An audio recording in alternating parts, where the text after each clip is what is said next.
Hi guys, welcome back to my channel. Super League round 1 is now over, and what a round it was. We had loads of entertainment in every game, especially the three that were televised. Yeah, this video event is going to be a little review of round 1. Which I intend to do this after every round, and obviously I haven't watched every game, so probably can't give a full thoughts, or maybe a really good I'll get a really good understanding of every game, but I will try my best.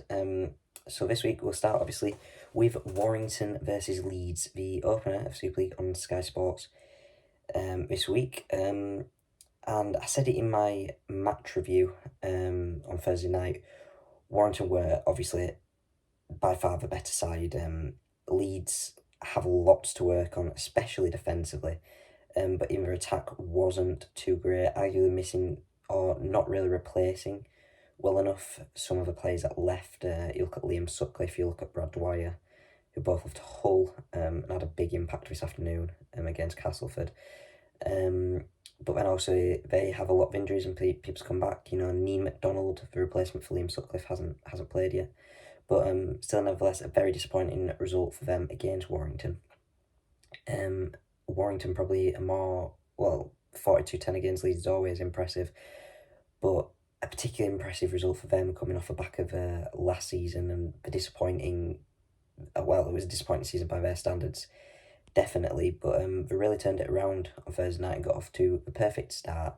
Looked good in attack, defence, pretty much in every aspect, every way you would have wanted, in particular that first half, over 30-0 up at half time, let's not forget. Really, really positive signs for them. And yeah, good start for Warrington. They see themselves top of the table this evening, top of the table until round 2. Obviously, no more games to play now. Leeds, lots to work on. They sit 12th. Hull FC on Friday night doesn't get any easier. So it'll be interesting to see what their response is. Moving on to Leigh versus Salford, the televised game on Friday night. Very good showing from both sides. Obviously, Leigh put on that excellent display before the game, and really, I guess, set the standard for what entertainment at a Super League match should be like, apart from obviously the rugby, which is entertaining pretty much all the time. But yeah, both sides are really showing a good account of themselves. Obviously, Salford got a win by 10 points, but probably the scoreboard doesn't fully represent Leigh's performance, because it could have been a lot closer, probably should have been a lot closer. That last 10 minutes in the first half, that Salford really got away with, I think it was 3 tries in the last 10 minutes. Or no, it could have been, I'm not too sure, 2 or 3 tries in the last 10 minutes.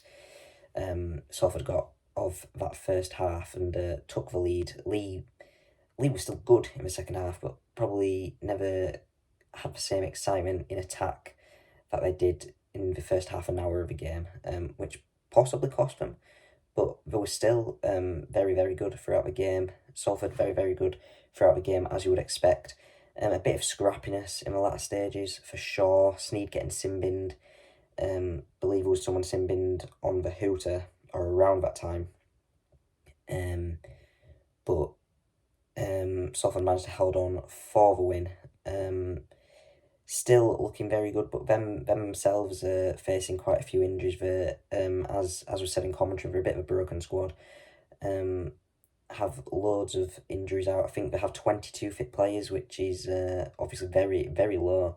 Probably not enough to do a full season, but obviously they'll get them players back, so they won't just have them 22 players for the season. Leigh, really, really strong squad. Probably the strongest team coming back into Super League for many, many years, if not ever.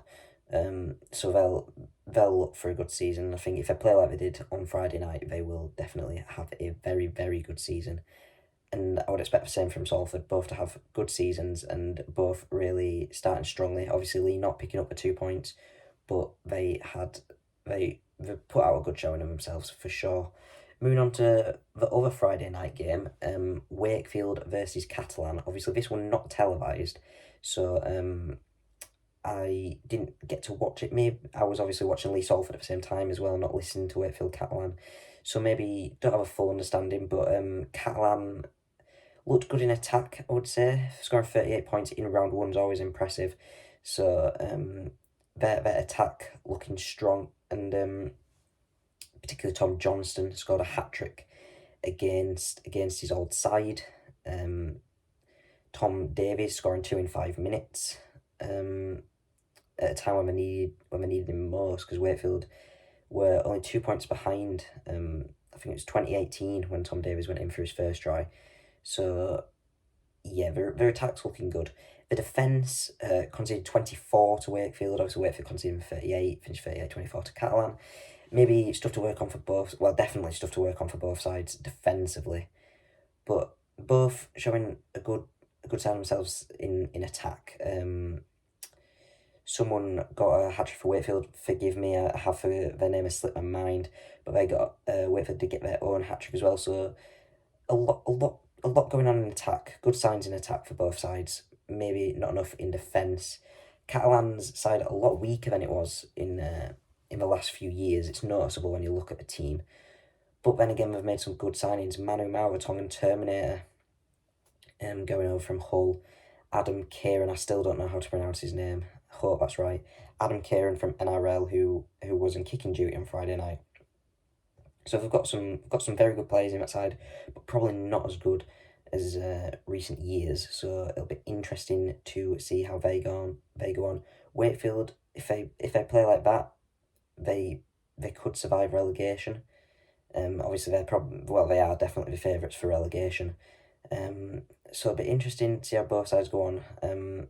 But I'm picking up the 2 points, and we'll be happy with the result most likely in round one. But stuff to work on for both sides. Saturday's game, again, I couldn't watch this one unfortunately. Hull KR versus Wigan. Wigan losing the game to Hull KR. That's definitely a shock. Maybe not many, but I did put Hull KR quite low down in my table predictions. Maybe going to live to regret that decision if they play like they did on Saturday. But again, it's their key men that stepped up. You know, Sean Kenny-Dow, class game on Saturday, I've heard.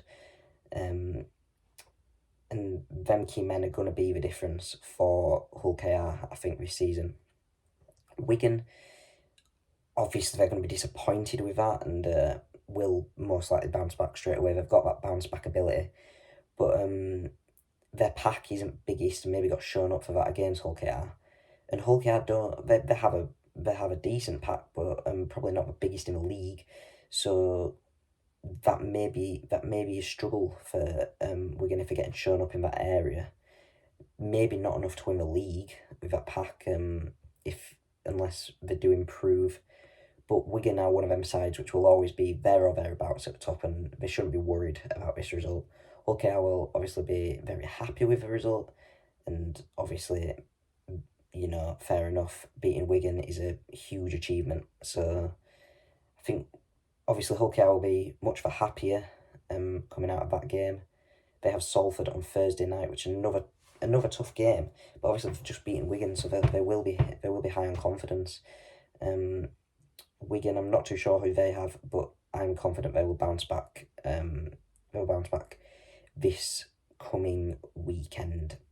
Moving on to the final game of action this weekend, then obviously St Helens Huddersfield was postponed to be played at a later date. Obviously, with Saints in Australia winning the World Cup Challenge, and big congratulations to them. That's a huge achievement and huge for the game of rugby league that an English side can go over to Australian soil and pick up a victory against obviously a very good Penrith side. So huge achievement for Saints, and a huge well done for them. But it did leave us with 5 games of Super League action this weekend. The final one, which I went to this afternoon, Hull FC versus the Castleford Tigers. Hull FC winning 32-30, but it was a very, very shaky game in the last 20 minutes. Hull FC ran out into a comfortable 26-6 lead at half-time. 2 tries from Adam Swift, 2 tries from Darnell McIntosh. The cut-out passes were really, really testing the Castleford defence, and it showed with the tries, obviously. Jake Clifford's kicks were monstrous, testing the Castleford defence hugely. A few of them going above the stadium, and obviously that's hugely impressive. A hugely high kick, obviously. and definitely the NRL level of kick, so he will be a huge addition to Hull.